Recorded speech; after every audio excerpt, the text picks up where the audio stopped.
Good morning and welcome to today's Ignition News. It is January 14th, 2026. I'm here to bring you all of the top stories today and some specific missions and guides on how to push back against what is happening in the United States of America. It feels dark today, January 14th, as federal agents sweep the United States and terrorize Minnesota. The rest of us are wondering, when will this come for us? But the reality is, it's already here for all of us. So I want to share with you the stories I picked today, the most important news stories of today, January 14th, and then end with some commentary for you to take action, for you to maybe feel a little bit better.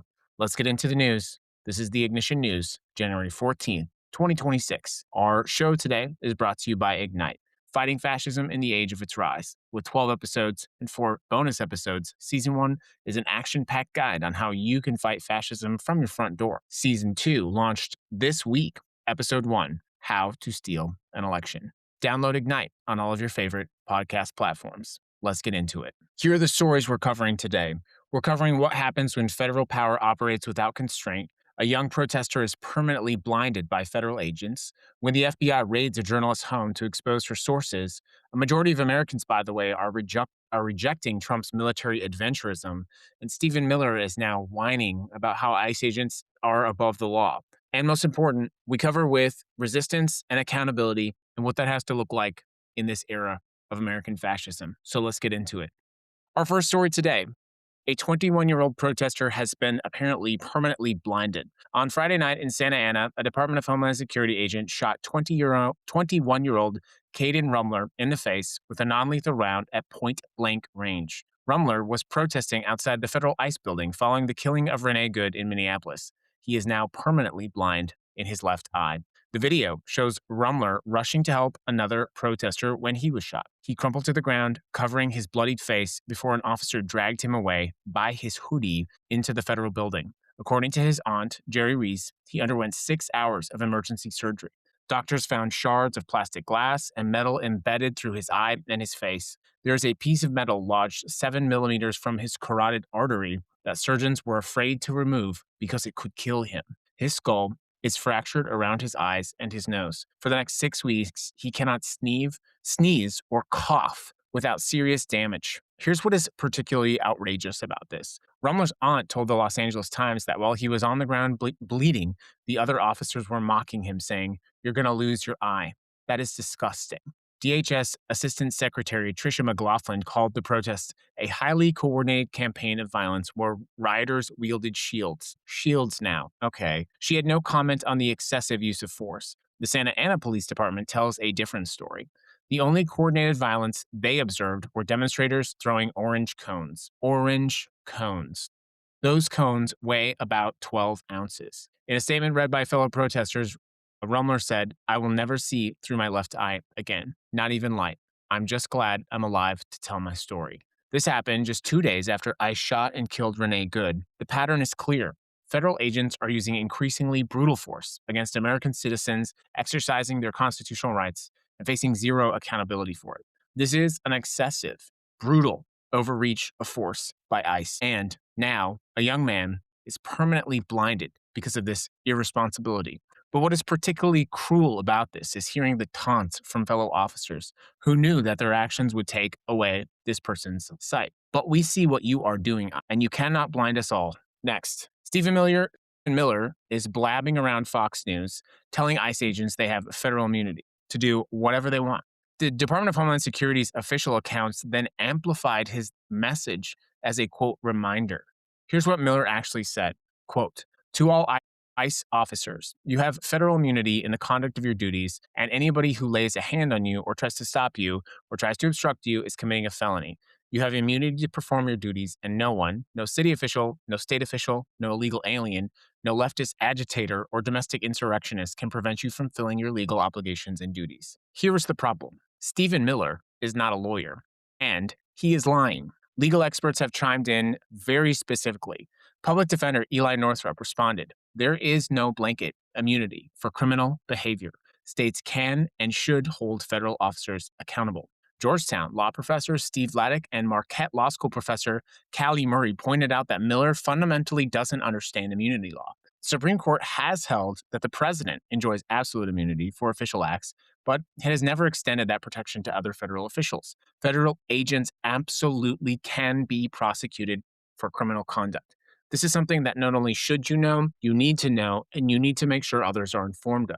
Luis Alejo, an attorney and elected official in Monterey County, California, had the best response. Don't ever listen to legal advice from a non lawyer. Of course, Miller's statement comes just 1 week after ICE killed Renee Good and a growing number of federal agents flood Minneapolis with increasingly violent tactics. The administration is literally telling armed men that they're above the law. And while those agents are beating, maiming, killing, and blinding people, this is not just dangerous. This is impeachable conduct. House Minority Leader Hakeem Jeffries responded. Reminder to all members of the Trump administration: the indictment and engagement in this state violence against the American people is a serious crime. Donald Trump will leave office long before the 5-year statute of limitations expires, though it's unclear what exactly Democrats plan to do about this right now. Listen, I'll take a statement from Hakeem Jeffries right now. That's fine. But we need more than words from people like Hakeem Jeffries. We need hearings. We need actions. We need to document this atrocious behavior. And you need to be better informed and better aware. That's why we do the Ignition News, our daily news updates. So if you take nothing else away from the January 14th edition of Ignition News, understand and know that Stephen Miller is not a lawyer. He does not have the ability to grant blanket immunity to ICE officers. And ICE officers or any federal officer cannot engage in conduct which violates your civil rights. No matter what this president or no matter what that little mole rat says, you have rights. You have to protect them. But something I tell you often and always: no one ever takes your rights. You give them up. Don't give up your rights. Speaking of that, let's move on to the next story. This one's significant. The FBI has raided the home of a Washington Post reporter. Early Wednesday morning, the FBI executed a search warrant at the home of Washington Post reporter Hannah Natanson. Agents seized her phone, 2 laptops, her personal computer, and her watch, a Garmin watch. Natanson covers the Trump administration's reshaping of the federal government. She's been called the federal government whisperer for her ability to cultivate hundreds of sources among frustrated federal workers. And this is really an extraordinary escalation. Even past administrations that aggressively pursued leak investigations stopped short of raiding reporters' homes. That search appears connected to an investigation into a Maryland system administrator charged with unlawful retention of classified documents. But the timing and target are telling. Attorney General Pam Bondi said that she was obtaining, reporting classified and illegally leaked information about a Pentagon contractor. FBI Director Kash Patel claimed she was engaging our warfighters and compromising America's national securities. The reporter was told she's not the target of the investigation. But here's what this really is. It is an attempt to expose her sources. Last month, Natanson, I'm not sure if it's Natanson or Natanson, I apologize, published a first piece about how she's been covering Trump's decimation of the federal workforce, describing how frustrated federal government workers have been reaching out to her with information about what's happening inside their agencies. Executive editor Matt Murray said the Post has been told either Natanson or the outlets are targeted, but added, "This is extraordinary. It's aggressive action, and it is deeply concerning and raises profound questions about the constitutional protections for our work." The Washington Post Guild called it a direct assault on the First Amendment and a threat to every working journalist. Here is the contrast. Attorney General Pam Bondi indicated she was disinclined to investigate whether sensitive military information was actually shared via a signal chat involving senior Trump administration officials last spring. But when a journalist receives classified information from a whistleblower trying to expose wrongdoing, boom, full FBI raid. You all remember, of course, that Pete Hegseth was texting war plans on his phone to other individuals and accidentally copied a journalist. In April, Bondi rescinded Biden-era protections that prevented journalists from having their phone records secretly seized during leak investigations. This is what that policy change looks like now in practice. Federal agents are showing up to journalists' home, at her home, to seize her devices and to identify sources. If it's not clear enough to you now, what happens when the federal government starts seizing reporters' phones is people stop telling the truth. And they stop telling reporters essential information they need to protect this community, to protect their neighbors, and to show what is happening with overreach in the American government. This is our January 14th edition of the Ignition News. It's great to have you. Let's take a breath and get on to the next story. I know this can be overwhelming.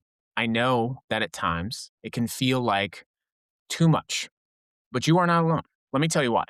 There's actually new polling out that shows 56% of Americans believe the president has, quote, gone too far with his use of military force abroad. According to a poll from AP NRC, January 8th through January 11th, 61% disapprove of how he is handling foreign policy. And 50%, 57% specifically disapprove of how he is handling Venezuela specifically. Of course, we remember that the president ran on his, quote, America First agenda and promised to avoid these overseas battles and entanglements. But now, in the first weeks of January 2026, we're engaged in a military operation in Venezuela and seemingly turning the militarized ICE force against people in our own country, against our own citizens. The polling is quite revealing. 86% of Democrats and 63% of independents say Trump has, quote, gone too far on these actions. That's compared with 18% of Republicans. Even among Republicans, only 64% say the current level is about right, and just 1 in 10 want to see him go further. Nearly half of Americans want the U.S. to take a less active role globally. The disconnect here between Trump's foreign policy and public support is stark. We are heading towards the midterms. We are churning dissent, and we are changing minds. Despite his party having control of Congress, the American people are telling him to pull back and not to escalate. And the American people are resisting. So I want to close tonight's show talking about a specific American hero. A Ford auto worker was suspended after calling President Trump a, quote, pedophile protector during a visit to the River Rouge plant in Dearborn on Tuesday. TJ Sabala, a 40-year-old United Auto Workers local 1600 line worker, shouted the phrase at Trump as he toured the F-150 assembly line. The president, this elegant, regal, respectful man, responded by mouthing "fuck you" twice and giving him the middle finger.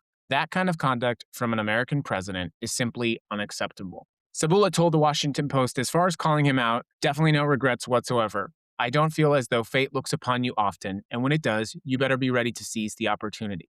And that, my friends, is what an American hero actually looks like.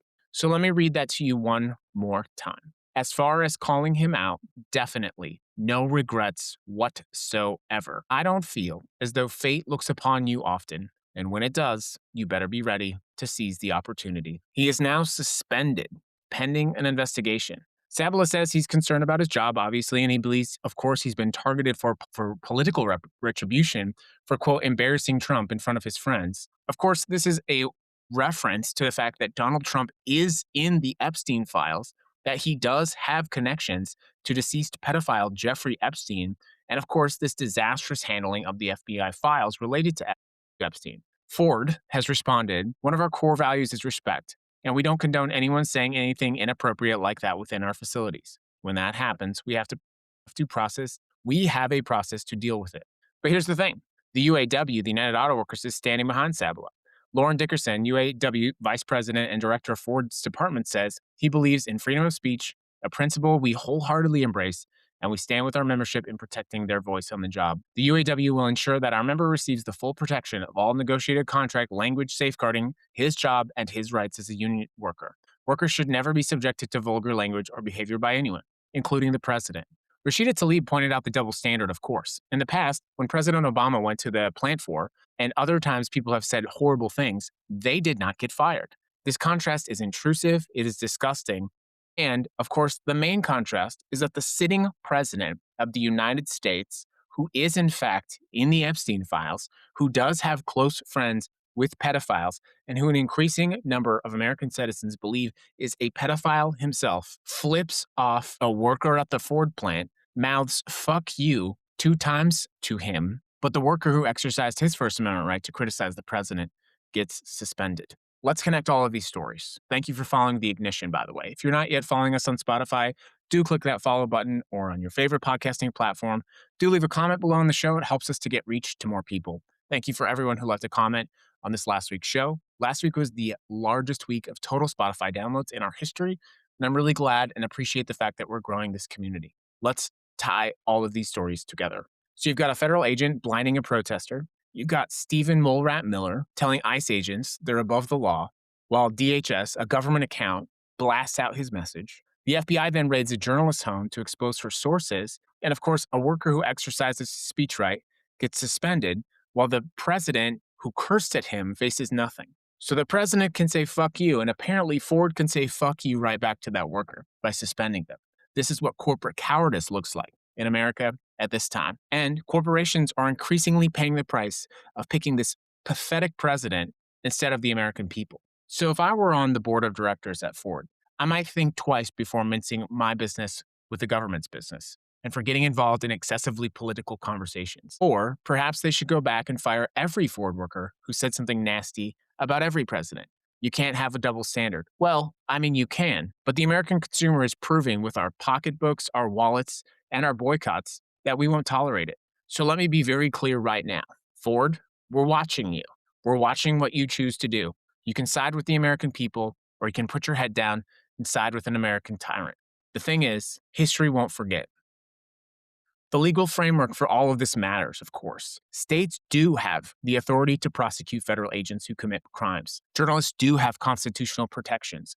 Workers do have union contracts that people fought for, worked for, and died for to secure their rights. These are not suggestions, they are rights. They are laws that have been developed over centuries to prevent exactly this kind of abuse, and we must cling onto them with our hands. The question is not whether these actions are legal. Most of them are not. The question is whether anyone will enforce the law when people breaking it are themselves federal agents acting on the explicit encouragement of a corrupted White House. We're watching, you're watching, and I'm watching.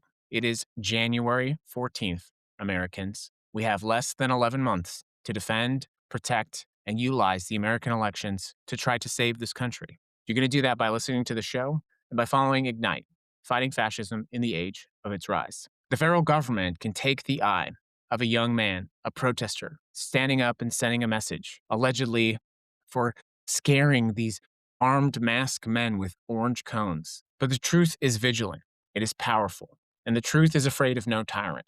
We'll see you back for the next show on January 15th. Stay informed, everyone. We'll see you tomorrow.